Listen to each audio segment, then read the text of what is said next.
the misty twilight of a 1930s English manor, Hargrove Hall stood like a sentinel against the encroaching fog. Lady Evelyn Hargrove, adorned in her legendary emerald necklace, a relic whispered to carry a curse, retired to her study after a lavish dinner party. The guests departed, leaving echoes of laughter in the grand halls. But come midnight, a piercing scream shattered the silence. Sir Reginald burst into the locked room to find his wife slumped over her desk, lifeless, the necklace vanished. No footprints marred the Duke's lawn outside the shattered window. Who dared this enigma? The little grey cells stirred. Hercule Poirot had arrived. Chapter 1. The Summoning. The London fog clung to the windows of the Pullman carriage like a living thing, grey and damp and reluctant to let go.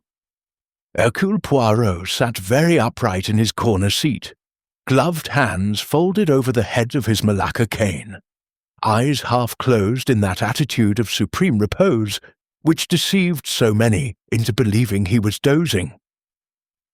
In truth, the little grey cells were already turning. A telegram lay open on the small table before him. It had arrived at his Whitehaven Mansions flat only that morning, delivered by a breathless porter who had clearly run all the way from the post office. Urgent, stop, Lady Evelyn Hargrove, found dead in locked study at Hargrove Hall, Wiltshire. Stop, emerald necklace missing. Stop, impossible crime. Stop, come at once. Stop, Jap. Poirot permitted himself the smallest of smiles. Chief Inspector Jap of Scotland Yard was not a man given to hyperbole.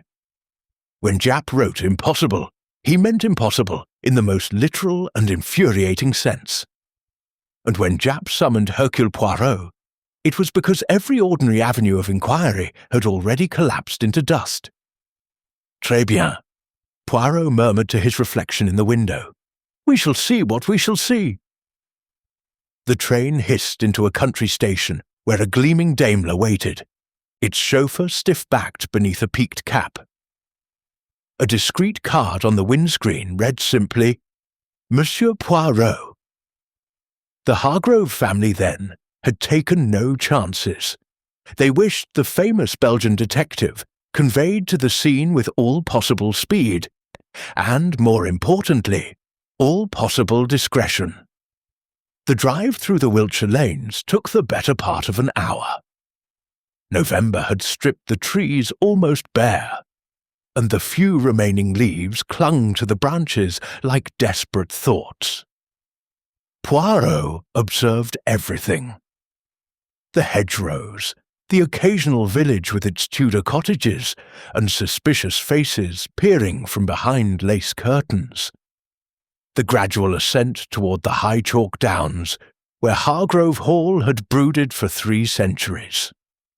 At last, the car swept between stone gateposts, topped with weathered griffins, and up a drive of golden gravel.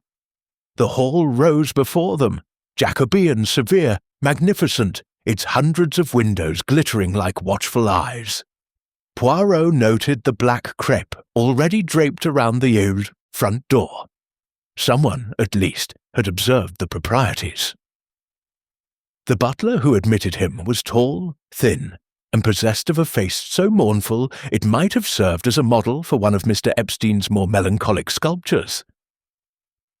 Monsieur Poirot, Sir Reginald is expecting you. This way, if you please. They passed through an entrance hall panelled in dark oak and hung with ancestral portraits whose painted eyes seemed to follow the little detective with chilly disapproval. A suit of armour stood in one corner. Poirot tapped it lightly with his cane as he passed, and was rewarded with a hollow clang that echoed like a funeral bell. Sir Reginald Hargrove awaited them in the library, a long room lined with calf-bound books that smelled of beeswax, tobacco, and old secrets. The baronet was perhaps 55, but grief and something else, fear perhaps, had aged him a decade in a single night. His eyes were red-rimmed, his hand trembled as he poured sherry from a crystal decanter he clearly did not want. "Monsieur Poirot," he said, the words catching in his throat, "thank God you've come. The police are baffled, utterly baffled. My wife, my Evelyn." His voice broke entirely. Poirot inclined his head with exquisite sympathy. "Sir Reginald, you have my profound condolences, but you will permit that I waste no time on platitudes? Tell me everything from the beginning. Omit nothing, however trivial it may seem." Sir Reginald sank into a leather wing chair and stared into the fire. "Last night we gave a small dinner party. Only 8 guests. Nothing lavish, you understand. Evelyn had been unwell, nervous. The necklace worried her." "The necklace?" Poirot repeated softly. "Describe it to me." Sir Reginald's gaze drifted to a portrait above the mantelpiece. A woman of remarkable beauty, raven-haired, with eyes the colour of a storm-tossed sea. Around her white throat blazed an emerald necklace of such magnificence that even in oils it seemed to pulse with green fire. "The Hargrove emeralds," he said. 7 perfectly matched stones, the centre one 38 carats, brought back from Egypt by my great-grandfather in 1867. There's always been talk of a curse.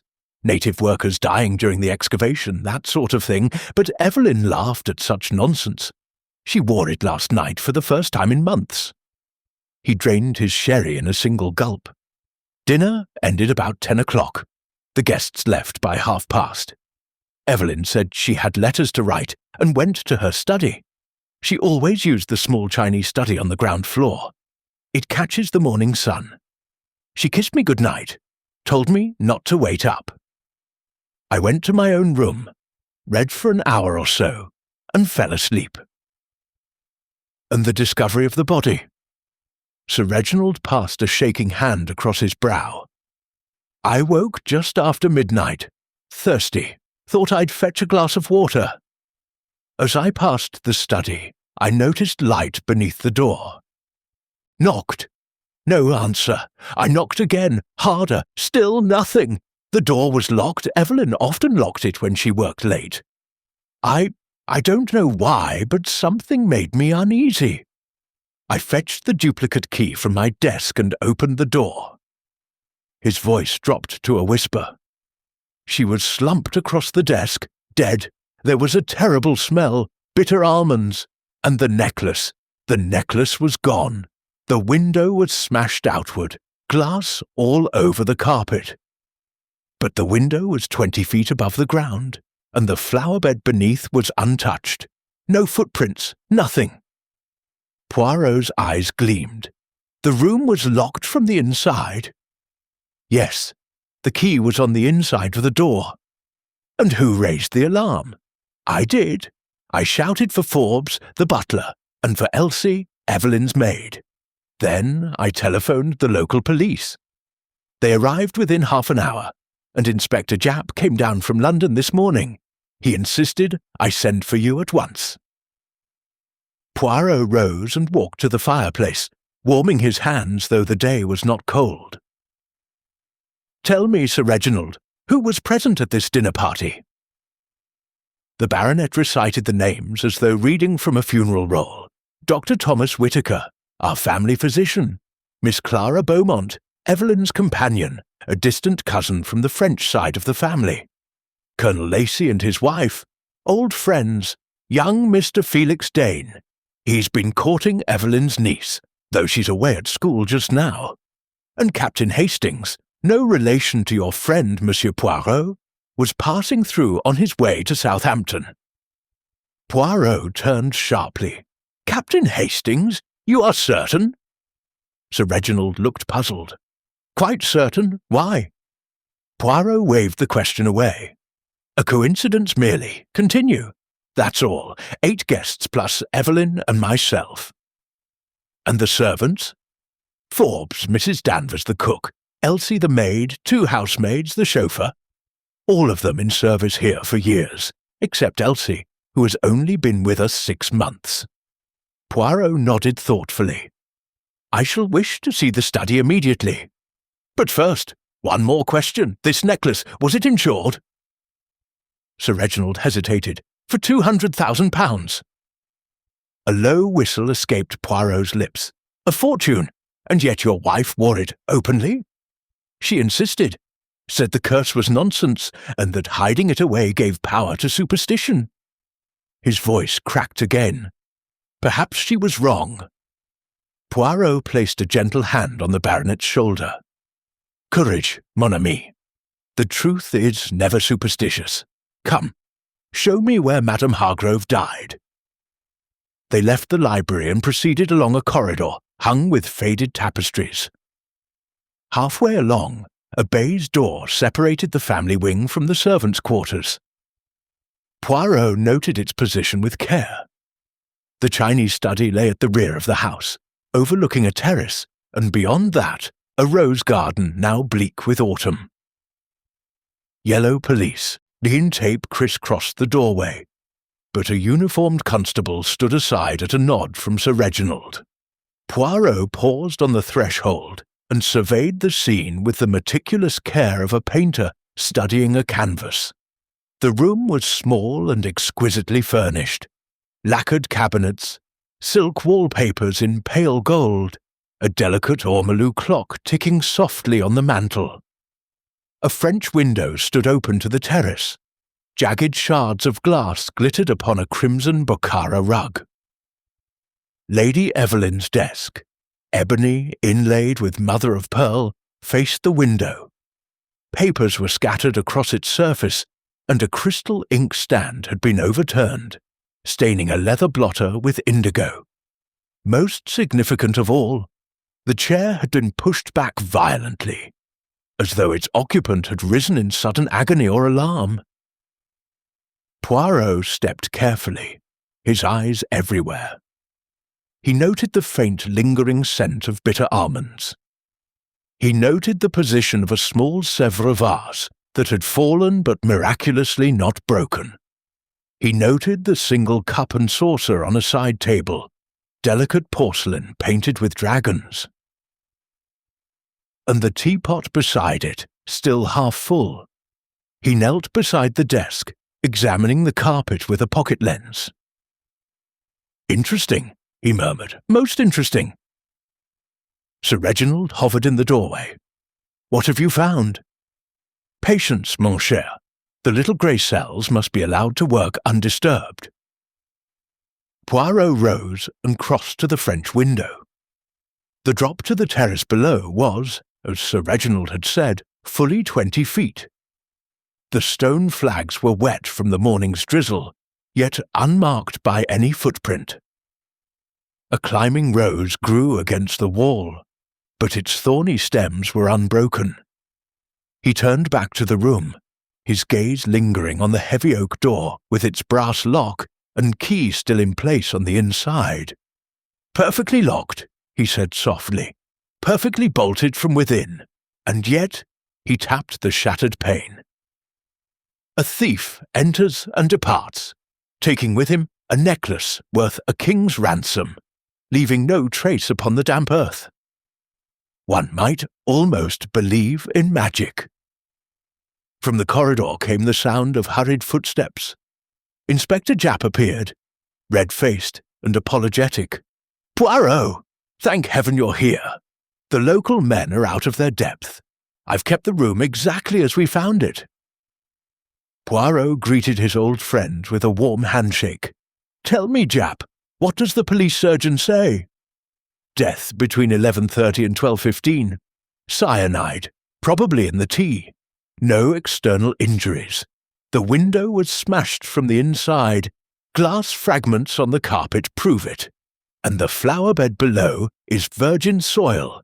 No prints, no rope marks, nothing. Poirot stroked his moustache thoughtfully. And the guests from last evening? Have they been asked to remain? All of them. They're gathered in the drawing-room under protest. Dr. Whittaker is particularly vocal. He claims professional commitments in London. Dr. Whittaker will wait," Poirot said firmly. "Hercule Poirot wishes to speak with everyone." But first, he turned to Sir Reginald. "The safe where the necklace was normally kept?" "In this room, behind the panelling." Sir Reginald crossed to a section of silk wallpaper and pressed a concealed spring. A panel slid aside, revealing a small steel safe. Its door stood open, empty. Poirot examined the lock. Forced. No, opened with the correct combination. Only Evelyn and I knew it. Yet the necklace was worn last night. Yes, she replaced it in the safe herself after the guests left. I watched her do it. Poirot closed his eyes for a long moment. When he opened them again, they were very green and very bright. "Then we have the parameters of our problem," he said quietly. "A woman locks herself in a room. She drinks poisoned tea. She, or someone, opens a safe containing a priceless necklace and removes it.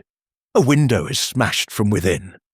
And somehow, impossibly, murderer and necklace vanish into thin air, leaving a locked and bolted room behind them." He smiled suddenly, a small cat-like smile of pure delight. "Magnifique! It is what I have waited for all my life, a crime worthy of Hercule Poirot." Outside the fog thickened, and the wind began to rise, rattling the broken window like impatient fingers. Somewhere in the great house, a clock struck the quarter hour. The investigation had begun. Chapter 2. The 8 Who Dined. The drawing-room at Hargrove Hall was a cavern of mahogany and crimson damask, its tall windows shuttered against the November gloom. A fire crackled with spurious cheer. No one felt cheerful. 8 people sat in a loose half-circle, watched by a stolid young constable who had clearly been told to let no one leave. Hercule Poirot entered without ceremony, Inspector Japp at his elbow. Conversation died as though a blade had fallen. Poirot's glance travelled slowly over the company, cataloguing, assessing, remembering. He bowed with exquisite politeness. "Mesdames, Messieurs, you have my sympathy for the distress of this morning. Yet I must beg your indulgence a little longer. A lady has been poisoned and robbed under impossible circumstances. Until the truth is known, no one may be considered above suspicion." A collective intake of breath. Dr. Thomas Whittaker half rose from his chair. "Really, sir, this is intolerable. I have patients who must wait, doctor." Poirot interrupted gently. "One patient already waits eternally. Sit down, I beg." Whittaker sat, face mottled with anger. Poirot took the centre of the rug, both small hands resting on the head of his cane.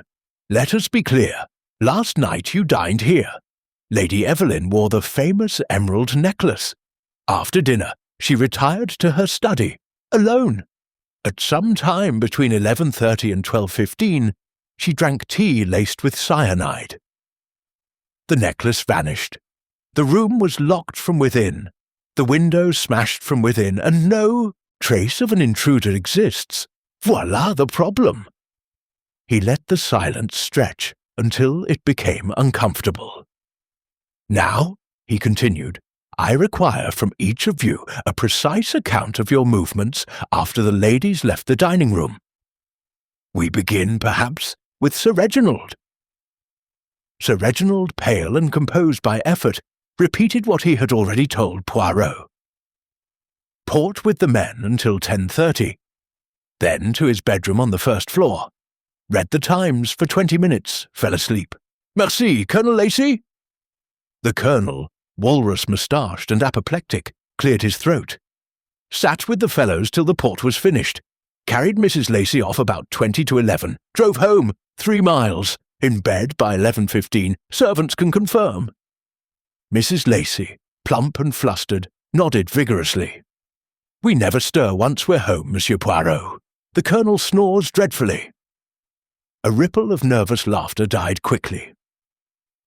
Young Mr. Felix Dane, dark, elegant, and already looking hunted, spoke next. "I left with the Lacys. My digs are in the village. Walked home alone. No one saw me, I'm afraid."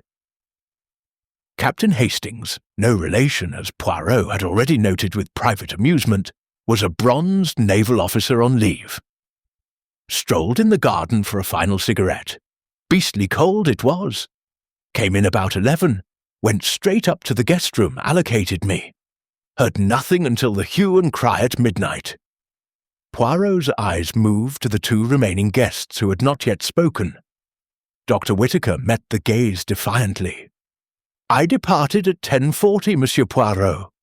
My motor is unmistakable. A Lagonda, loud as a destroyer. Ask the chauffeur. He brought it round. I was home by 11, and in my surgery by past, preparing notes for today. My housekeeper was awake. She will vouch for me." Last came Miss Clara Beaumont, Lady Evelyn's companion. She was perhaps 30, fragile, dark-eyed, dressed in mourning black that became her too well. Her voice carried the faintest trace of a French accent. I remained with Evelyn after the ladies withdrew. We talked, woman talk, until nearly 11. Then she said she had letters to write and sent me to bed. I went to my room, which is next to hers. I read for a little, Colette, as it happens, and fell asleep. I heard nothing until Sir Reginald's shouts after midnight. Poirot inclined his head. "You were fond of Lady Evelyn?" A pause, almost imperceptible. "She was everything to me." Something in the way she said it made the little hairs rise on Inspector Japp's neck, though he could not have said why. Poirot clapped his hands lightly. "Parfait! Now we progress. Inspector Japp will take written statements while I examine certain details upstairs. Sir Reginald, perhaps you will accompany me." As they left the drawing-room, Poirot caught the reflection of 8 faces in a gilded mirror. Fear, anger, calculation, grief. Each wore its own mask, and none could be trusted.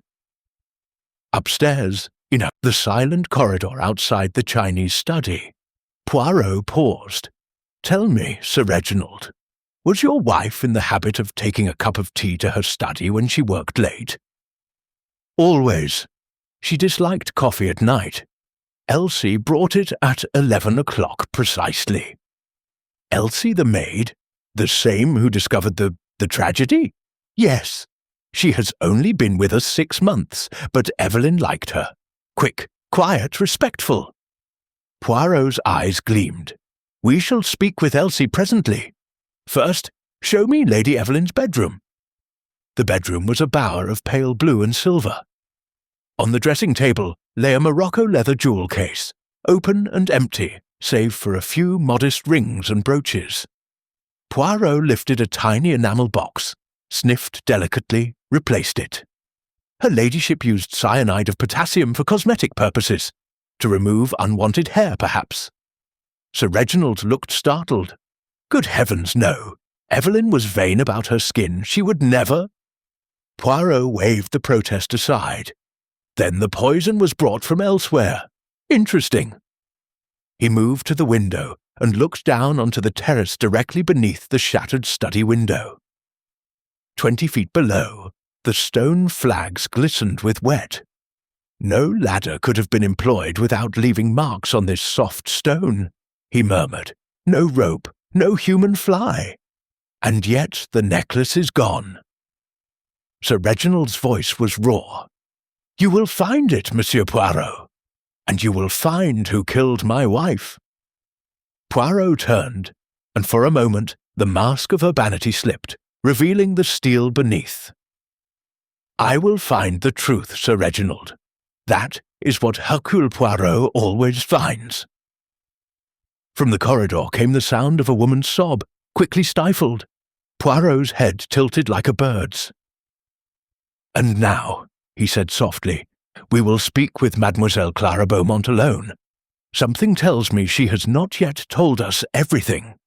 Behind them, the broken window in the study rattled in a sudden gust of wind, as though the house itself protested the lie still hiding within its walls. The second act of the enigma had begun. Chapter 3. The Companion's Secret. Hercule Poirot did not return immediately to the drawing-room. Instead, he asked Forbes, the butler, to conduct Miss Clara Beaumont to the small morning-room that looked out upon the sodden rose garden. When the door closed behind them, the silence felt thick enough to touch. Clara stood by the window, hands clasped so tightly the knuckles showed white. Rain streaked the panes behind her, blurring the world into grey watercolour. "Sit down, mademoiselle," Poirot said gently. "We are private here." She obeyed, perching on the edge of a chintz chair as though ready for instant flight. Poirot took the chair opposite, placed his cane across his knees, and regarded her for a long moment. "You are suffering," he observed. "That is natural. But suffering is made worse by secrets. You have one, I think." Clara's breath caught. I have nothing to hide." "Everyone in this house has something to hide," Poirot replied equably. "It is only a question of whether it concerns murder. Shall we begin with the truth, or must I dig for it like a gardener after weeds?" A single tear slid down her cheek. She dashed it away angrily. "Very well," she whispered. "Evelyn was going to dismiss me." Poirot's eyebrows rose a fraction. "Dismiss you? After 5 years as companion? For what cause?" Clara looked at her lap. She had discovered your correspondence, letters I wrote to a man in Paris, a married man. Evelyn was very proper in such matters. She said the scandal would touch the family if it became known. She gave me until the new year to find another position. "And the necklace?" Poirot asked softly. Clara's head snapped up. "I never touched it, I swear on my mother's grave." "Yet you knew the combination of the safe." "Evelyn trusted me. She had no secrets from me until this." Her voice cracked. "She changed the combination 2 days ago. She told me so herself, laughing, saying even I must not know everything." Poirot leaned forward. "When you left her last night at 11 o'clock, what was her mood?" "Strange, agitated. She kept touching the emeralds as though they burned her. She said, 'Clara, if anything happens to me, remember that I was not afraid of the curse. I was afraid of something much nearer home.' Then she kissed me, actually kissed me, and sent me away." Poirot sat very still. "She feared someone in this house." "I thought she meant Sir Reginald. They quarrelled constantly about money. He is deeply in debt. Gaming, bad investments. The necklace was to be sold next month in Geneva. Evelyn refused to part with it earlier. She said it was the only thing left that truly belonged to her." A silence. Outside, the rain intensified, drumming on the glass like impatient fingers. Poirot rose. "One last thing, mademoiselle. Where exactly is your bedroom?" "Next to Evelyn's, on the first floor. The windows look over the same terrace as the study." "Merci. You have been most courageous." He opened the door for her. As she passed, she laid a trembling hand on his sleeve. "Monsieur, find who did this, for Evelyn." Poirot bowed.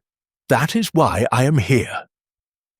He watched her ascend the staircase, then turned to Forbes, who hovered discreetly in the shadows. "The maid Elsie, bring her to me in the study, and ask Dr. Whittaker to wait upon me there also. It is time the good doctor explained certain matters." 5 minutes later, Poirot stood once more in the Chinese study. The scent of bitter almonds had faded, but death still lingered like an uninvited guest. Dr. Thomas Whittaker entered, closing the door with unnecessary firmness. "You wished to see me, Monsieur Poirot?" "I did. You were Lady Evelyn's physician for how long?" 7 years. "And in that time you prescribed for nerves, insomnia, perhaps a little hysteria." Whittaker flushed. Lady Evelyn was highly strung. I gave her bromide, nothing more. Yet last night she died of cyanide poisoning, a substance not normally found in a lady's tea tray. The doctor's jaw tightened. I know nothing about that. Poirot moved to the desk and picked up the delicate dragon-painted cup. This cup. It contained the poison. The teapot also, though in lesser concentration. Someone added the cyanide after the tea was poured. Someone who knew her ladyship's habits intimately. Whittaker met his gaze steadily. Are you accusing me? Not yet, Poirot said pleasantly. Merely observing that you left the house at 10:40, yet your home is only 4 miles distant. Your housekeeper says you did not arrive until 11:25. 45 minutes unaccounted for, Docteur. Where were you?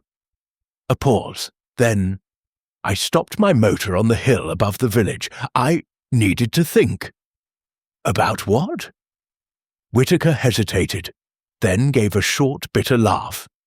About the fact that Evelyn Hargrove was systematically destroying my practice. Malicious gossip, hints of improper conduct. She had done it before, years ago, to another man. She enjoyed power, Monsieur Poirot. Poirot's eyes gleamed. You hated her? I despised her, Whittaker corrected, but I did not kill her. There was a knock. Elsie entered, eyes red, apron clutched in nervous fingers. You sent for me, sir? Poirot's manner softened. Yes, my child. Last night you brought Lady Evelyn her tea at 11 o'clock precisely? Yes, sir, just as always. 1 cup, a little milk, no sugar. I left the tray on the table by the fire. Was anyone in the corridor when you did so? Elsie hesitated. I think I saw Dr. Whittaker, sir, coming down the back stairs, but it was only a glimpse. Whittaker's face darkened. Nonsense! I had already left the house. Poirot raised a hand. We will verify. Elsie, did her ladyship ever speak to you of fear? The girl's eyes filled. She said the house felt watchful lately, sir, like someone was always listening, and she asked me to lock the baize door to the servants' wing after I brought the tea. Said she wanted no one wandering.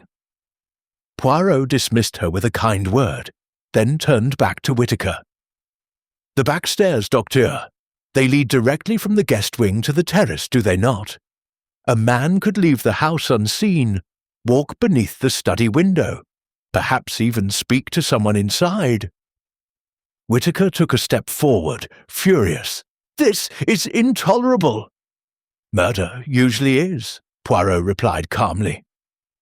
He moved to the French window and pointed to the terrace below. Observe, the rain began at 11:30 last night. Before that, the flags were dry. Yet here, he indicated a faint, almost invisible smudge near the broken pane. Here is the mark of a wet shoe. Size 10, I think. Your size, Docteur. Whittaker stared, suddenly pale. Poirot smiled without humour. We progress, but slowly, always slowly. Return to the drawing-room, Doctor. Reflect upon the wisdom of truth. When the door closed, Poirot stood alone among the lacquered cabinets and the silent dragons. He looked at the empty safe, the shattered window, the overturned inkpot. Someone in this house, he murmured, is a very clever liar, but even the cleverest liar leaves one thing behind. He bent suddenly, picked up a tiny object from the carpet, and slipped it into his waistcoat pocket. Evidence, he said softly to the empty room. Always evidence. Outside, the rain fell harder, washing the terrace clean. Inside, the temperature seemed to drop another degree. The net was tightening, and someone, very soon, would feel its first cold strand against the skin. Chapter 4. The Passage Beneath the Roses. The afternoon slid toward a premature dusk. Rain had turned to sleet that hissed against the windows of Hargrove Hall like thrown gravel. Hercule Poirot, wrapped in a voluminous camel hair coat and an expression of intense concentration, stood in the servants' corridor with Inspector Japp and a shivering Elsie. "You are certain, ma petite?" Poirot asked for the third time. "The panel moved when you leaned against it?" Elsie nodded, clutching her apron.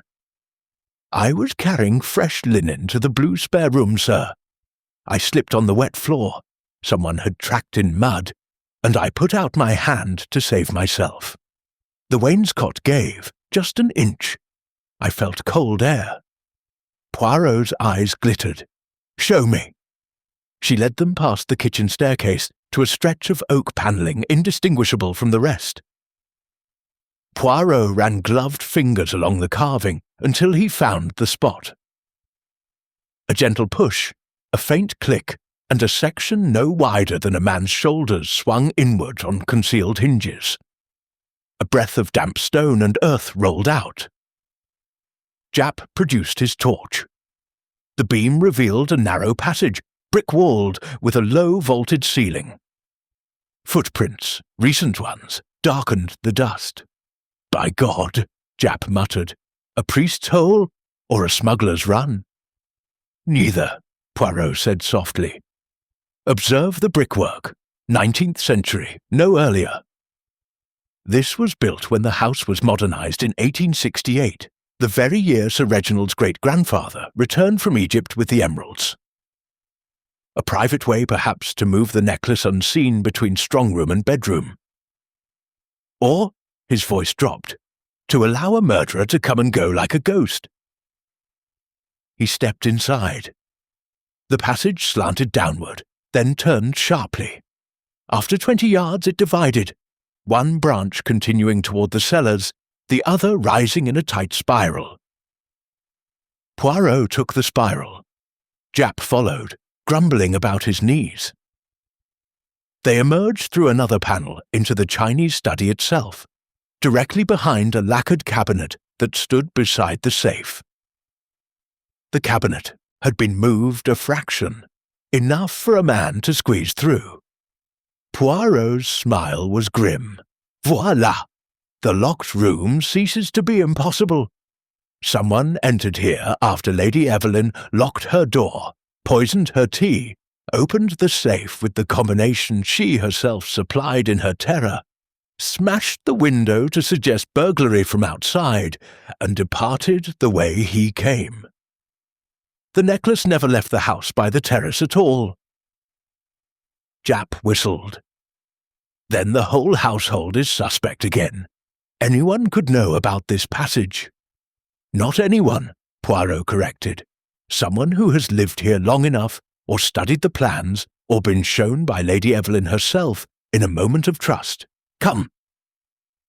They returned to the main corridor. Poirot dispatched Japp to fetch Sir Reginald while he examined the entrance once more.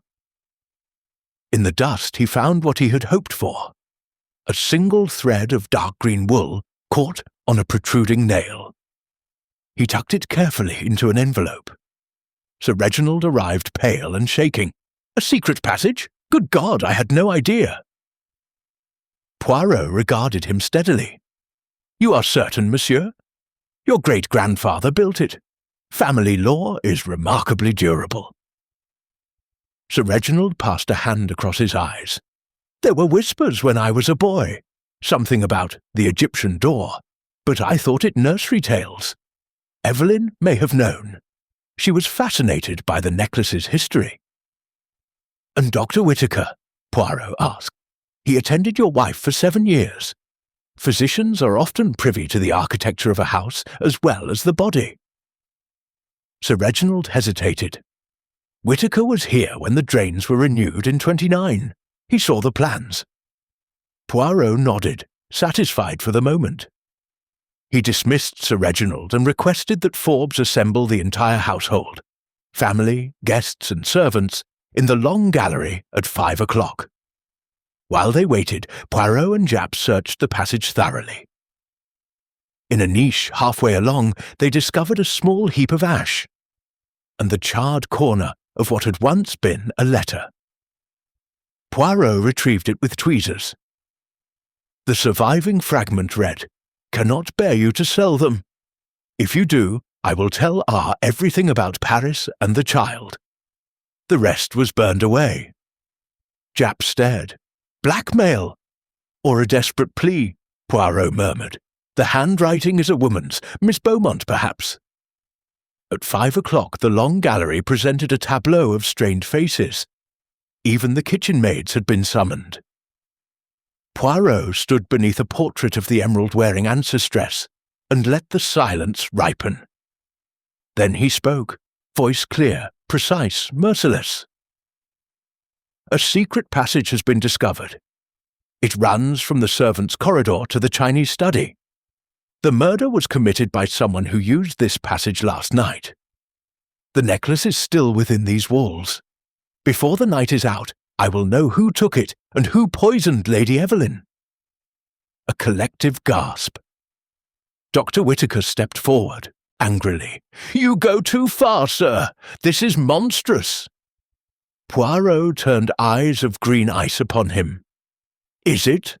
Then explain, Doctor. Why your fountain pen?" He produced a slim gold pen from his pocket. "Was found wedged beneath the lacquered cabinet in the study this morning, the cabinet that conceals the passage entrance." Whitaker stared at the pen as though it were a serpent. I must have dropped it earlier, when I certified death." "At 8 o'clock this morning. Yet the cabinet was not moved until after the police photographs were taken at 10. Curious." Miss Beaumont gave a small, choked cry. Felix Dane looked suddenly ill. Sir Reginald seemed to shrink inside his clothes. Poirot raised a hand. "Patience. Accusation is not yet proof, but understand this. The passage leaves traces, mud on shoes, green wool on nails, burned letters in niches. Already the net closes." He let his gaze travel over every face. "Someone here knows exactly where the emeralds are hidden. Someone here watched Lady Evelyn die in agony, her fingers clawing at her throat while the poison burned. Reflect upon that image tonight, when you are alone with your conscience." He bowed slightly. "Dinner will be served as usual. Life must continue until it does not. Bon appétit." As the stunned company dispersed, Poirot caught Elsie's arm. "You will do something for me, little one. Tonight, when the house is quiet, you will go to the attic storeroom and search every trunk that belongs to the doctor. Look especially for a dark green cardigan. If you find it, touch nothing. Come to me at once." Elsie's eyes were wide. "Yes, sir." Japp lingered as the gallery emptied. "You're enjoying this, aren't you?" Poirot's smile was thin and dangerous. "Enjoy is not the word, mon ami. But the little grey cells, they dance. For the first time since I arrived, they truly dance." From somewhere deep in the house came the mournful chime of a clock striking 6. Outside, the sleet thickened into snow, sealing Hargrove Hall inside a white cocoon. The hunter had found the scent. The trap was almost ready to spring. Chapter 5. The doctor's cardigan snow fell thick and silent now, erasing footprints, muffling sound, turning Hargrove Hall into a great white tomb. Inside, the temperature of suspicion had risen to fever heat. At 9:30 that night, Elsie tapped timidly on the door of the small sitting room Poirot had commandeered as his headquarters. Her face was pale, her eyes enormous.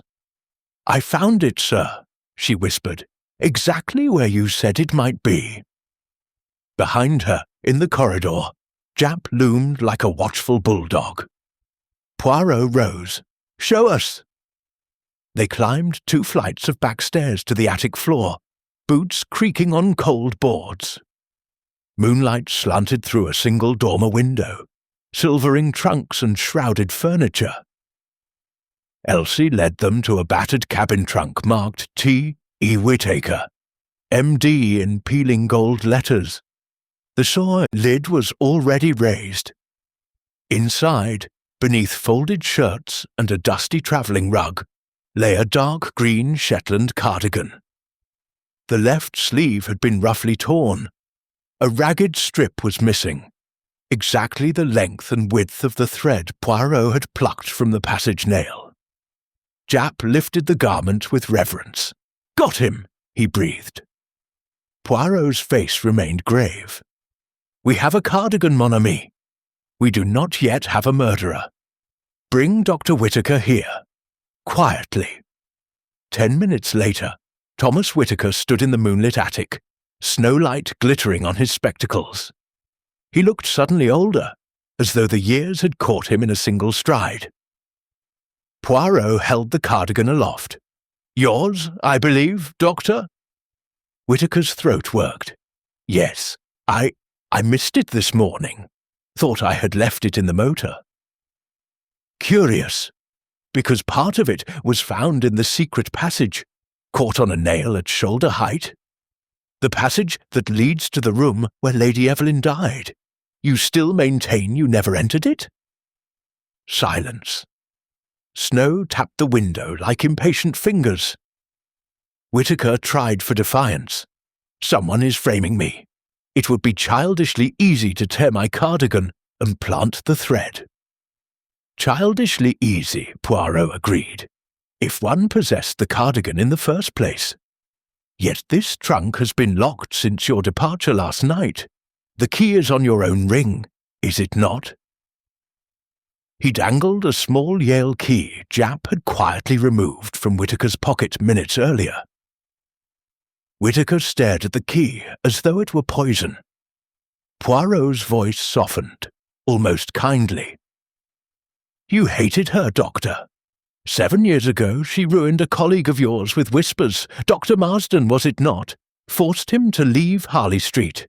You feared she would do the same to you. And then there were the debts. Sir Reginald spoke to you privately about selling the necklace to pay gambling losses. You advised him to insist. Lady Evelyn refused. You saw ruin coming, for him, and by extension for the comfortable country practice that depended on Hargrove patronage." Whittaker laughed, a cracked sound. "Motive is not proof." "No," Poirot conceded, "but opportunity, means, and now evidence, these begin to make an ugly picture." He moved closer, voice dropping to a murmur only Whittaker could hear. "And there is the child, n'est-ce pas? The letter burned in the passage spoke of Paris and a child. Lady Evelyn knew. She threatened exposure unless you persuaded Sir Reginald to keep the necklace. When you failed, she acted. Dismissal for Miss Beaumont was only the beginning. You would have been next." Whittaker's face contorted. For a moment, it seemed he might strike the little Belgian. Then the fight went out of him, like air from a punctured balloon. "She was evil," he whispered. "Beautiful, charming, evil. She destroyed lives the way other women arrange flowers." Poirot stepped back.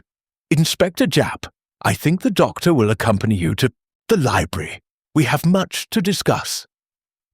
But as Japp reached for Whittaker's arm, the doctor suddenly spun, wrenched open the dormer window, and flung himself into the night. Japp roared. Poirot was already moving, surprisingly fast. They reached the window in time to see Whittaker land in a deep drift 2 stories below, scramble up, and begin running across the snow-covered lawn toward the darkness of the park. Japp cursed and started for the stairs. Poirot caught his sleeve. "No, mon ami, look!" Headlights had appeared on the drive, 2 police cars sweeping in through the gates, summoned earlier by telephone on Poirot's quiet instructions. Whittaker saw them, stumbled, tried to double back toward the stables. Within seconds he was surrounded, spotlighted, handcuffed. Poirot closed the window against the swirling snow. "It is finished," he said quietly. But it was not. An hour later, in the warmth of the library fire, Whittaker sat opposite Poirot and Japp, defeated, a constable at the door. Yet something in his posture, shoulders too straight, eyes too calm, troubled Poirot. "Very well," Whittaker said at last. I will make a statement, but not yet. First I wish to speak to Sir Reginald alone." Japp began to protest. Poirot silenced him with a glance. "5 minutes," Poirot said. "No more." Sir Reginald was summoned. The two men faced each other across the library table like duelists. The door closed. Through the heavy oak, muffled voices rose. First Whittaker's, low and urgent, then Sir Reginald's, sharp with disbelief, then anguish. A cry. Something fell heavily. Japp burst in, Poirot on his heels. Sir Reginald stood over Whittaker's chair, face ashen, staring at a small object in his shaking hand, a single magnificent emerald still attached to a fragment of gold chain. Where did you get this?" Sir Reginald demanded hoarsely. Whittaker smiled without humour. "From the necklace. The rest is hidden where only you will ever find it, Reggie, because you put it there." Sir Reginald recoiled as though struck. "You're mad." "Am I?" Whittaker's voice was almost gentle. "Tell Monsieur Poirot what really happened last night. Tell him why your fingerprints are on the safe dial. Tell him why you came to the study at 11:15, using the passage your great-grandfather built. Tell him how you begged Evelyn one last time to save you from ruin, and how she laughed and said she would rather see you in prison than sell her emeralds." Sir Reginald's mouth worked soundlessly. Whittaker leaned forward. "You poisoned the tea yourself, Reggie. I watched through the panel. I saw everything. And when you left by the passage, I followed. I took the necklace from the safe after you had gone. Insurance fraud and murder. A perfect solution for a desperate man." He turned to Poirot. "I hated her, yes, but I did not kill her. He did." The library clock chimed 11. Snow sealed the windows. Two men stared at each other across an abyss of betrayal, while Hercule Poirot felt the ground shift beneath the tidy edifice of his deductions. The cardigan, the emerald, the burned letter. Everything suddenly pointed in a different direction. Poirot's eyes closed for a long moment. When he opened them, they were very green and very cold. "Messieurs," he said softly, "it appears we must begin again." Outside, the snow continued to fall, burying old certainties beneath a blanket of treacherous white. Chapter 6. The Second Death. The house did not sleep that night. It lay rigid under the snow. Every corridor lit, every door watched. Constables stamped their feet in the hall. Servants huddled in the kitchen. Suspects sat alone with their thoughts and the ticking of too many clocks. At 3:30 in the morning, a single shot cracked through the silence like a bone breaking. Poirot was already pulling on his dressing gown when Japp hammered on his door. "Library! Whittaker! He's done it this time!" They ran. The library door stood ajar. Inside, the fire had sunk to embers, painting the walls the colour of dried blood. Dr. Thomas Whittaker lay half across the leather-topped desk, the right side of his head a ruin. A Webley service revolver, Sir Reginald's from the gun cabinet, rested near his outstretched hand. A smell of cordite hung heavy. On the blotter before him lay a single sheet of writing paper, the ink still wet. I can no longer endure the guilt. Evelyn's death was my doing. I poisoned her tea, took the necklace, staged the burglary. Reginald is innocent of everything except loving a woman who destroyed him. Forgive me. T.W. Japp exhaled slowly. Well, that ties it up neatly, doesn't it? Confession, suicide, case closed. Poirot did not answer at once. He stood motionless, staring at the body with an expression Japp had seen only twice before. Once at the Orient Express, once on the Nile. Utter, icy fury. "Non," he said at last, so quietly that Japp barely heard. "Non, mon ami. This is not neat. This is abominable." He moved forward, gloved already, and touched nothing until he had circled the desk twice. "Observe," he murmured. The revolver lay in Whittaker's right hand. Yet the wound was on the right temple. Impossible for a right-handed man to achieve that angle without contortion. Powder burning was present, but faint. The barrel had been held almost an inch from the skin. The confession note was written on a sheet torn from a memorandum pad on the mantel, yet the pad itself contained only blank sheets. The torn stub had vanished. Most damning of all, Whitaker's pocket watch, stopped at 3:17 by the impact, was running 6 minutes slow. Someone had altered it deliberately. Poirot straightened, eyes blazing. Dr. Whitaker did not write this confession. He was murdered to give us exactly the neat solution you spoke of. Someone in this house is more ruthless than I imagined. He turned to the constable on duty outside the door. Who has entered or left the library since Dr. Whitaker was locked in at midnight? The young man flushed. No one, sir. Inspector Japp's orders. I've been here the whole time. And the windows? Locked and bolted, sir. Snow on the sills, undisturbed. Poirot's smile was wintry. Then our murderer is a ghost who walks through locked doors and alters time itself. Or he glanced at Japp. Or he was clever enough to make the good constable look the wrong way for a moment. Japp swore under his breath. They searched the room again. Beneath the edge of the Persian rug, Poirot found a tiny smear of blood. Someone had stepped in it and tracked it almost invisibly toward the bookshelves. The trail ended at a section of shelving devoted to medical journals. Poirot pressed, twisted, pulled. Nothing. Then he noticed one volume, Gray's Anatomy, 1918 edition, stood a fraction proud of its neighbours. He drew it out. Behind it, a small panel slid aside, revealing the black mouth of the secret passage. A draught of cold air breathed out, carrying the faint scent of damp brick, and beneath it, something metallic. Japp stared. Another entrance. How many of these blasted tunnels are there? Enough, Poirot said grimly, to make a mockery of alibis. He took Japp's torch and stepped inside. 10 feet along, the passage widened into a narrow alcove. On the floor lay a torn scrap of paper, the missing stub from the memorandum pad, together with a single emerald, gleaming like a cat's eye in the torchlight. Poirot picked it up with a handkerchief.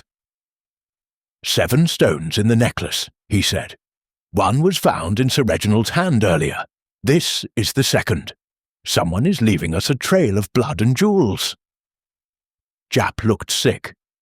You're saying the killer took the necklace apart? Or never had the whole necklace to begin with? Come.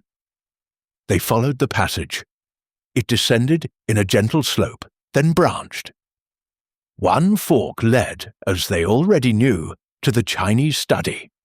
The other climbed toward the first-floor bedrooms.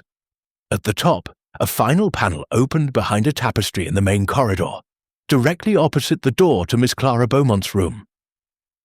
Poirot stood very still. Clara, he said softly. Always Clara. He tapped on her door. No answer. He turned the handle, unlocked. The room was empty. The bed had not been slept in. Snowlight poured through the open window. Footprints led across the sill to the roof of the garden loggia 6 feet below. Japp leaned out. She's gone into the snow. In bedroom slippers she'll freeze. Or she wishes us to believe she has fled in panic and despair, Poirot replied. Quickly, the dogs. But when they reached the terrace with the handlers 20 minutes later, the hounds circled, whined, and sat down, baffled. The trail ended at the stone path that had been swept clear at dusk. Beyond that, nothing. Poirot looked up at the house, at the black windows staring down like blind eyes. She has not left, he said with quiet certainty. She is still here, and she has the emeralds, or what remains of them. He turned to Japp. From this moment, no one enters or leaves a room without my permission. The passage entrances will be sealed and guarded. At dawn we search every inch of Hargrove Hall, attics, cellars, chimneys, if necessary. Japp hesitated. Sir Reginald is in a bad way. Keeps asking for you. Poirot's face softened a fraction. I will see him. They found Sir Reginald in the drawing-room, wrapped in a dressing gown, a glass of brandy untouched before him. Monsieur Poirot, he said hoarsely, tell me it is over. Poirot sat opposite him. It is only beginning, I fear. 2 people are dead. 5 emeralds are still missing. And somewhere in this house is a murderer who has staged 2 deaths to look like 1 murder and 1 suicide. Tonight we were meant to close the file. Instead, we reopen it, wider than before. Sir Reginald buried his face in his hands. Poirot leaned forward. Courage, mon ami. The innocent have nothing to fear from Hercule Poirot, except, perhaps, the discomfort of truth. He rose. Dawn was still 2 hours away, but already the little Belgian's eyes burned with the cold green light of the hunter, who finally sees his quarry in the open. Sleep if you can, he said to the room at large. At first light, the reckoning begins.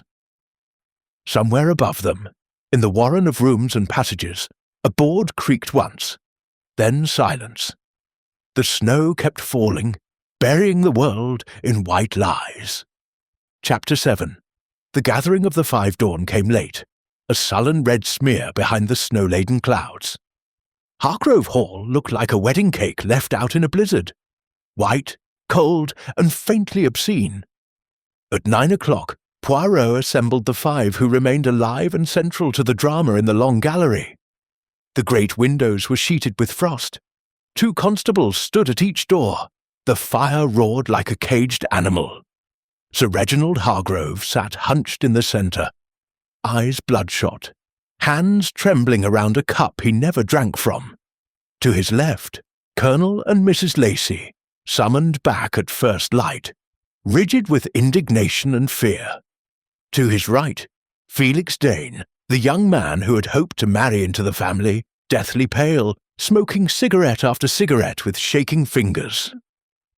At the end, Captain Hastings, no relation, naval coat buttoned to the throat, face unreadable. Miss Clara Beaumont was still missing. The emeralds were still missing. Dr. Whittaker lay in the ice house with half his head blown away. Poirot stood beneath the portrait of the woman who had worn the necklace a century earlier. The painted emeralds glittered with malicious life. Mesdames, messieurs, he began, voice soft yet carrying to every corner. We have reached the moment of truth. 2 people are dead. A 3rd has vanished. 7 emeralds have become 5, then 2, then none in our sight. Tonight someone tried to close the case with a faked suicide. That someone failed. He let the silence ripen. Last night I sealed every known entrance to the secret passages. Yet the murderer moved freely, entered a locked library, shot a man, forged a confession, planted an emerald, and escaped. Therefore there is at least 1 more passage. Or the murderer never left the library at all. He turned to the constable who had guarded the library door. You swore no one passed you, yet someone did. How? The young man flushed crimson. I can't explain it, sir. Poirot smiled without warmth. Then I will explain. At 3:14 you heard a woman scream in the distance. You stepped 10 paces down the corridor to listen. 12 seconds, that is all the time required. The constable opened his mouth, closed it again. Poirot continued. The scream came from a gramophone record played in the far wing and stopped the instant you moved. A child's trick, but effective. Mrs. Lacey gave a small, stifled sound. Poirot's gaze swept the room. I have spent the night studying the plans of this house, original plans, 1868, signed by the architect himself. There is a 4th passage. It runs behind the chimneys of the long gallery, and emerges. He walked to the massive fireplace, pressed a rosette in the carving. a section of oak panelling swung inward. "Here!" A gasp rippled through the room. "From this hiding place," Poirot said, "a person may overhear every word spoken in the gallery, may reach the library in 90 seconds, may appear and disappear like smoke. Last night, that person listened to Dr. Whittaker's desperate accusations against Sir Reginald, realized the net was closing, and acted." He stepped into the narrow space, torch in hand. On the dusty floor lay a woman's black kid shoe, small, elegant, the mate to the one found on Clara Beaumont's bedroom floor. "Clara," Poirot said quietly, "did not flee into the snow. She has been within arm's reach all night." Sir Reginald rose unsteadily. "You are saying my wife's companion murdered Evelyn and Whittaker. Why?" Poirot emerged from the passage, brushing dust from his sleeves. "Because Clara Beaumont is not a distant cousin. She is Evelyn's half-sister, illegitimate, unacknowledged, left nothing in the will except a mocking bequest of £500. The emeralds were to go to a museum. Clara had nursed hatred for 20 years. Felix Dane crushed out his cigarette. "How can you possibly know this?" Poirot produced a folded birth certificate from his pocket. "Because at dawn, I broke open Clara's dispatch case. This document shows she was born in Paris in 1903, father unknown, mother the actress Celeste Beaumont, who was mistress to Sir Reginald's father for a decade. Evelyn knew. She kept Clara close the way one keeps a scorpion in tight. Ajar, to watch it, to torment it, never to trust it." Colonel Lacey blustered. "But the poison, the necklace, all Clara," Poirot said. "She had access to cyanide. Whittaker kept it in his surgery for photographic work. She stole it weeks ago. She prepared the tea tray herself when Elsie was delayed by a spilled coal scuttle, an accident Clara arranged. She used the passage, entered the study after Evelyn locked the door, forced her at gunpoint to open the safe and drink the poisoned tea, then smashed the window from inside to suggest burglary. She intended to disappear with the emeralds and let suspicion fall on everyone else." He paused, but Whittaker saw her. He had discovered the passage years earlier while treating a housemaid. He watched the murder, said nothing, and later tried to blackmail Clara. Last night she silenced him forever and staged the suicide. Sir Reginald's voice was a thread. "Where is she now?" Poirot looked up at the gallery's vaulted ceiling. "Above us. The passages connect to the old nursery floor. She is trapped, armed, and desperate. She has the 5 remaining emeralds, and a revolver with 3 bullets left." He signalled to Japp. "Constables move to block every exit." Poirot raised his voice. "Clara, you hear me. The house is surrounded. Come down now, and you will live. Continue this madness, and you will die in a room full of policemen. Choose." Silence.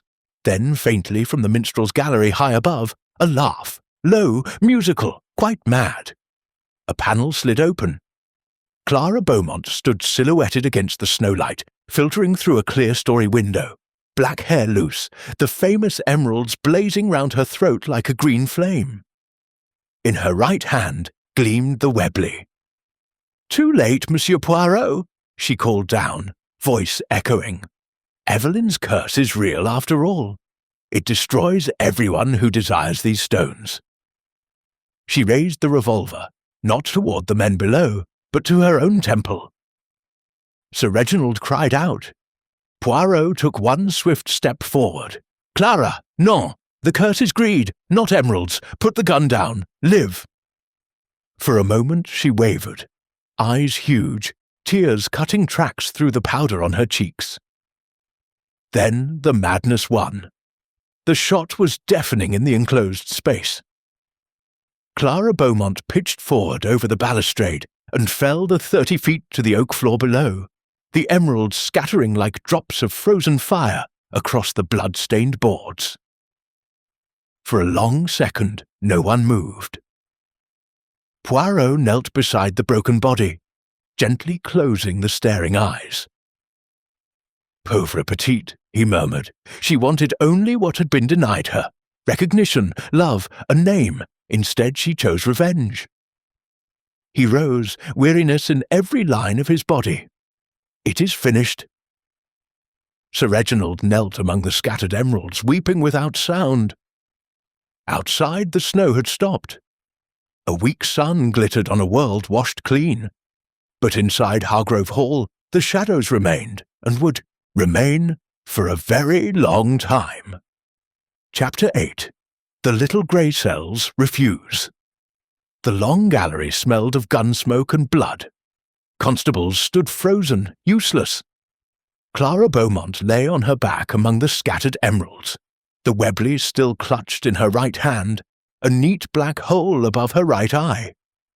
The emeralds round her throat were warm from her skin and bright with her blood.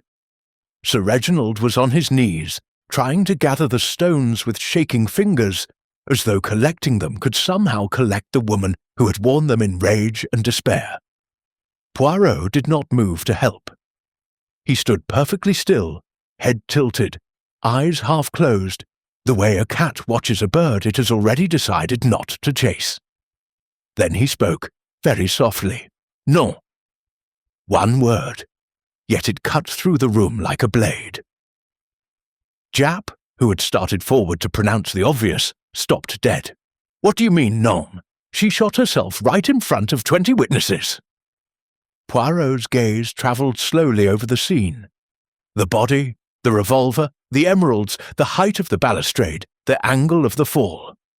20 witnesses, he repeated, and not one brain among them. Regardez. He knelt beside Clara, careful, almost tender, and lifted the revolver from her lax fingers. The barrel was still warm. He sniffed it, broke it open. 5 cartridges remained, 1 chamber empty. "Right-handed," he murmured. "Wound on the right temple. Perfectly possible. And yet—" He touched the entry wound with a gloved fingertip.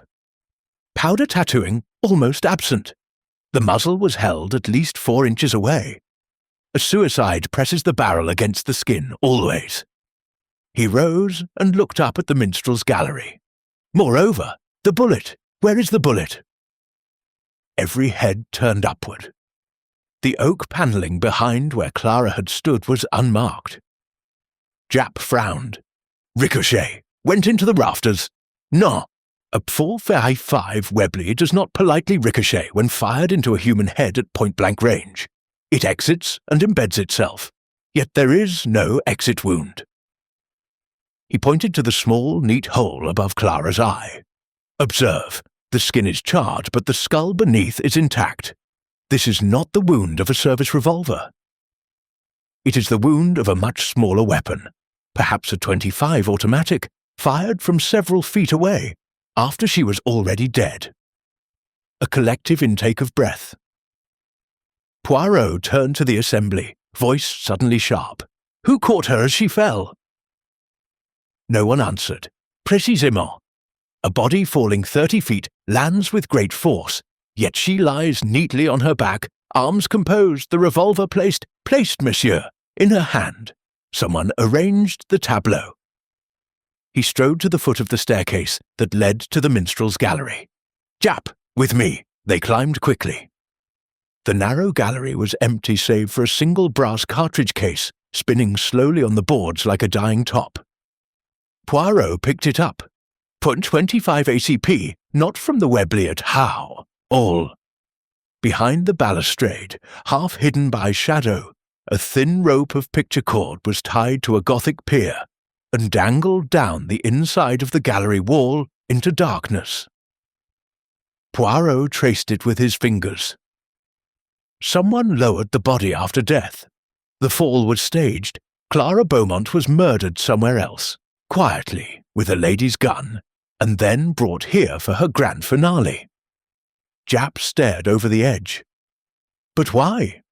"Because," Poirot said grimly, "the real murderer wished us to believe the case closed twice. First with Whittaker's suicide. When that failed, with Clara's. He is still among us, and he still has at least 3 of the emeralds." He raised his voice so that it carried down to the gallery below. "Monsieur et Madame, the performance is not yet over. Return to your places. We have one more act." The 5 survivors looked at one another with naked fear. Poirot descended the stairs slowly, each step deliberate. When he reached the floor, he did not stop at the body. He walked straight to Captain Hastings, no relation, who had remained standing throughout, hands in the pockets of his naval greatcoat, face expressionless. "Captain," Poirot said pleasantly, "you were on deck duty in the North Atlantic convoys, I believe. You know about knots." Hastings gave a tight smile. "One learns." "Then perhaps you will explain the bowline on a bight tied in the picture cord above. A sailor's knot, not a knot a woman like Clara Beaumont would use." Hastings shrugged. "Coincidence." "Coincidence," Poirot repeated, tasting the word. "Like the coincidence that you arrived at Hargrove Hall the very week Lady Evelyn decided to send the emeralds to Geneva for sale. Like the coincidence that you are the only person in this house who has no visible connection to the family. Yet you remained after the other guests departed, claiming engine trouble." Hastings's eyes flicked to the doors. The constables had closed ranks. Poirot continued, almost conversationally. "You are, in fact, the grandson of Dr. Henry Marsden, the Harley Street physician ruined by Evelyn Hargrove years ago. He took his own life in 1921. You joined the Navy under your mother's name to escape the scandal. You came here for revenge and for the emeralds that should have paid your grandfather's debts." Hastings's face did not change, but the pulse beat visibly in his throat. "Whitaker recognized you," Poirot went on. "He had been Marsden's assistant. That is why you killed him. First with the little automatic you carry in your coat pocket, then with Sir Reginald's Webley to make the suicide convincing. You killed Clara because she had begun to suspect you. And you staged everything, the scream on the gramophone, the lowered body, the scattered jewels, to make us believe the story had ended with a madwoman's death." He held out his hand. "The gun, Captain, and the 3 remaining stones." For a moment Hastings seemed to calculate distances, chances. Then his shoulders sagged. He reached slowly into his left pocket and drew out a small nickel-plated automatic, hardly larger than a cigarette case. Japp took it swiftly. From the same pocket, Hastings produced a wash-leather pouch. He emptied it into Poirot's palm. 3 flawless emeralds, the heart of the necklace.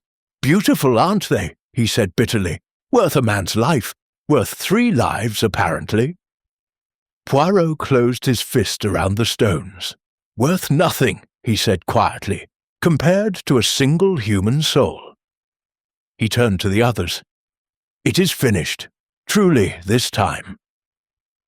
Hastings was led away without resistance. The constables began the grim business of photographs and measurements. Sir Reginald sat down heavily on a settle and stared at nothing. Poirot walked to the window. Outside, the snow had begun to melt under a pale sun. Water dripped from the eaves like slow tears. Japp joined him. "How did you know it wasn't Clara in the end?" Poirot gave a tiny shrug. "Because Clara Beaumont wanted to be seen wearing the emeralds. A suicide would have kept them round her neck for the coroner, for the newspapers, for history. She would never have scattered them like cheap beads. Only someone who despised them would do that." He slipped the 3 stones into his pocket. "Come, mon ami. The house is cold, and I have developed a detestation for cursed jewellery." Together they walked out of the long gallery, leaving the blood and the emeralds and the long shadows behind them. Chapter 9. The Truth in the Snow. The snow was melting fast now.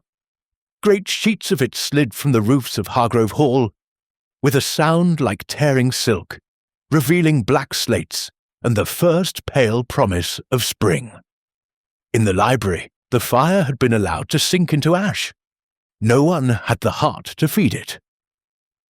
Captain Hastings, whose real name Poirot had quietly established was Henry Marsden Hastings, sat opposite the little Belgian, wrists cuffed, face calm at last, the way a man is calm when the worst has already happened.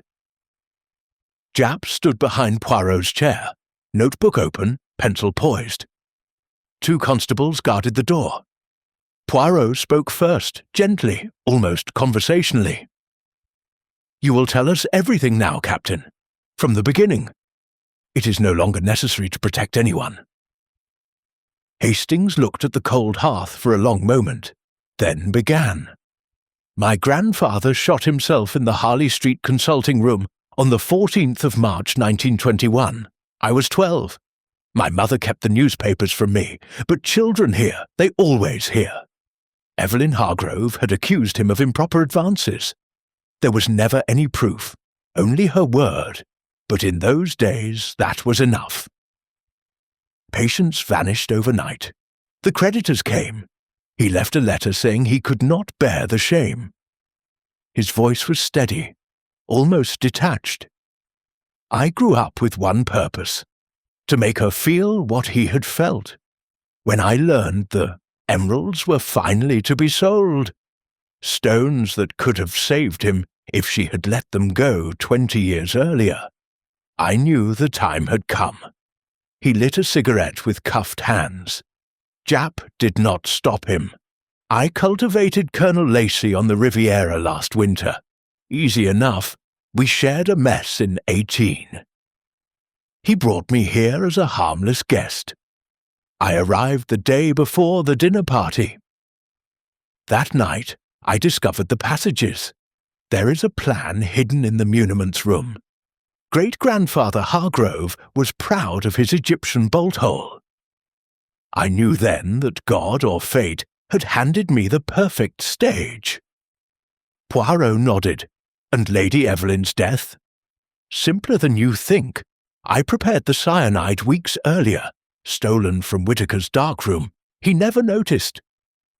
On the night of the dinner, I waited until Elsie carried the tea tray along the servants' corridor. I distracted her, a dropped glove, added the poison to the cup, not the pot. Clara had delayed Elsie by spilling coal. She was part of nothing, only a useful coincidence." He exhaled smoke toward the ceiling. "After Evelyn locked herself in, I used the passage from the chimney alcove in the gallery. She was overjoyed to see me at first, thought I had come to plead for the necklace on behalf of the family. I made her open the safe, clasp the emeralds round her own throat one last time, then drink. She understood only at the final second. Her eyes—" He stopped, swallowed. "Her eyes were surprised more than afraid." Poirot's face was stone. I smashed the window from inside, scattered glass, left by the passage. The necklace went into the lining of my greatcoat. I was back in the drawing room smoking a cigarette before anyone noticed I had been gone. "And Dr. Whitaker?" Whitaker recognized me the moment I arrived. He had been grandfather's assistant. He said nothing at first, only watched. After the murder, he came to me privately, offered silence in exchange for a share of the insurance money once the necklace was stolen. I agreed temporarily.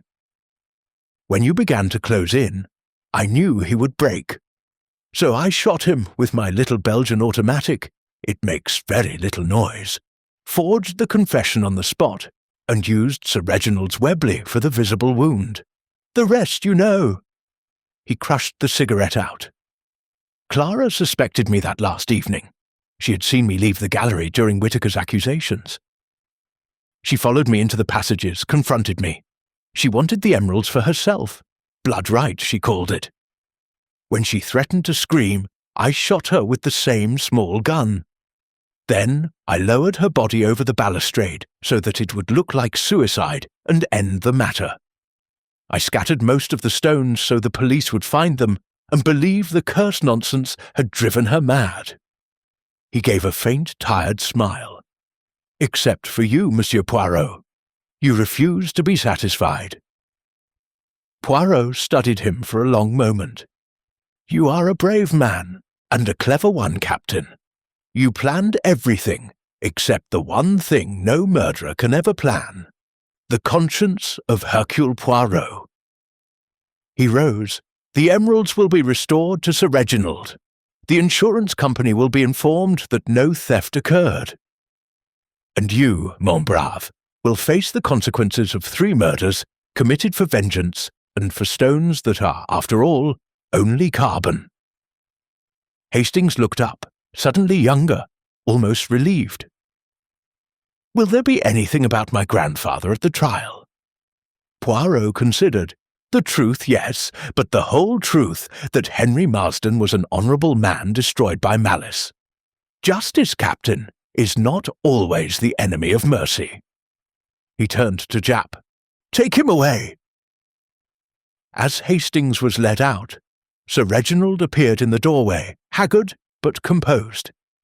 He carried a small cedarwood box. "Monsieur Poirot, the emeralds, all 7. I have had them cleaned." His voice shook. "I never want to see them again. The museum in Cairo has agreed to accept them anonymously. My great-grandfather stole them from a tomb. Let them go home." Poirot inclined his head. "A wise decision. Some things are better buried." Sir Reginald hesitated. "Clara. She was my half-sister, my father's child. Evelyn knew and kept her close out of cruelty, not kindness. I should have—" His voice broke entirely. Poirot placed a hand on his arm. "You are not your father, Sir Reginald, nor your wife. Begin again. The house is large, the world is wide, and the snow melts." Sir Reginald managed a ghost of a smile. "The first in days."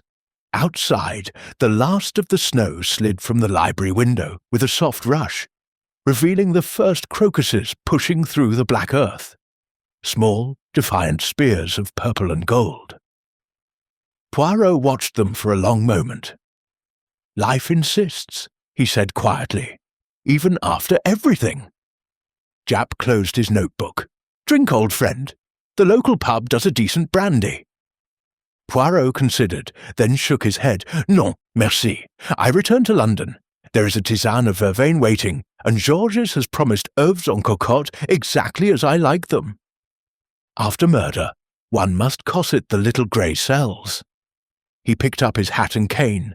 "And besides," he added with the smallest twinkle, "I have developed a profound allergy to cursed jewellery and English country houses in winter.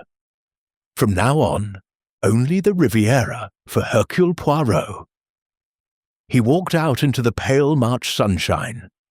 Behind him, Hargrove Hall stood silent, its shadows finely chased by light. The necklace enigma was solved.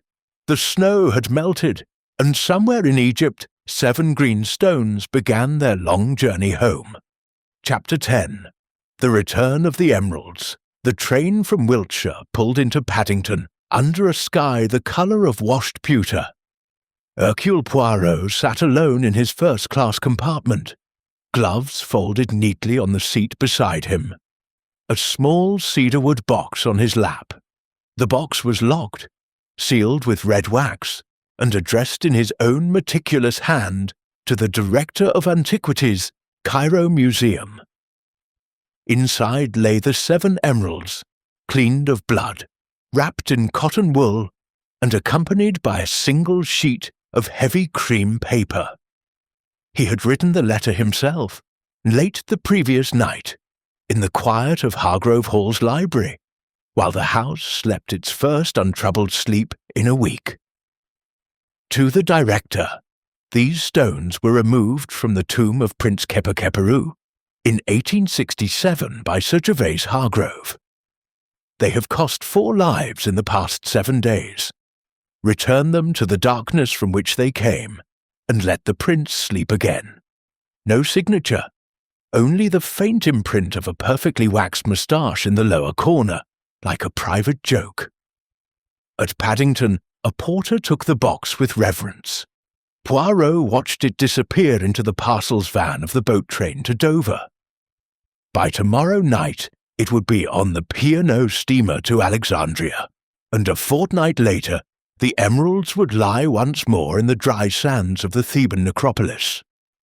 The curse, if curse there had been, was ended by burial, not by possession. Poirot took a taxi to Whitehaven Mansions. London was already sliding into spring. Plane trees misted with green, daffodils in the park, the Thames the colour of café au lait under Westminster Bridge. He felt the familiar lift of the heart that always came when he returned to the ordered, rational world of his own creating. George opened the door with the solemn joy of a priest greeting a returning pilgrim. "Welcome home, sir. The vervain is ready, and the eggs are exactly 3 minutes." Poirot permitted himself a smile. "You are a treasure among valets, George." He hung up hat, coat, and cane, washed his hands with scented soap, and sat down to a breakfast that tasted of civilization. While he ate, he read the Times. There was no mention yet of the Hargrove Hall tragedy. The police had kept it quiet until the inquests. There would be paragraphs soon enough. Murder, suicide, scandal, jewels. But by then the emeralds would be halfway to Egypt, and the newspapers would have nothing to illustrate but old photographs of Lady Evelyn wearing the necklace at Ascot in 1928. When breakfast was finished, Poirot went to his desk and wrote 3 letters. The first, to Sir Reginald Hargrove. "My friend, the house is yours again. Sell it if you wish, or open the windows and let the sun in. Debts can be paid, gardens replanted, and a man may begin a new life at 55. You have my address if ever you need it." The second, to Inspector Japp. "Mon cher Japp, you will find enclosed the final report for your files. The Crown has decided to accept Captain Hastings's full confession. There will be no trial that drags the innocent through the mud. He faces the gallows with dignity. One day, when we are old men drinking whiskey in your garden, remind me to tell you the parts I left out of the official record. Some truths are better buried with the emeralds." The third letter was the shortest, written on a card and tucked into a small envelope addressed to Miss Clara Beaumont, care of the Wiltshire coroner. It would be found among her effects. "You were not born to be a murderess, only to be loved. Forgive the world that failed you." H.P. He sealed it, then sat for a long time looking out at the plane trees. George entered softly to clear the table. "Anything further, sir?" Poirot roused himself. "Yes, George.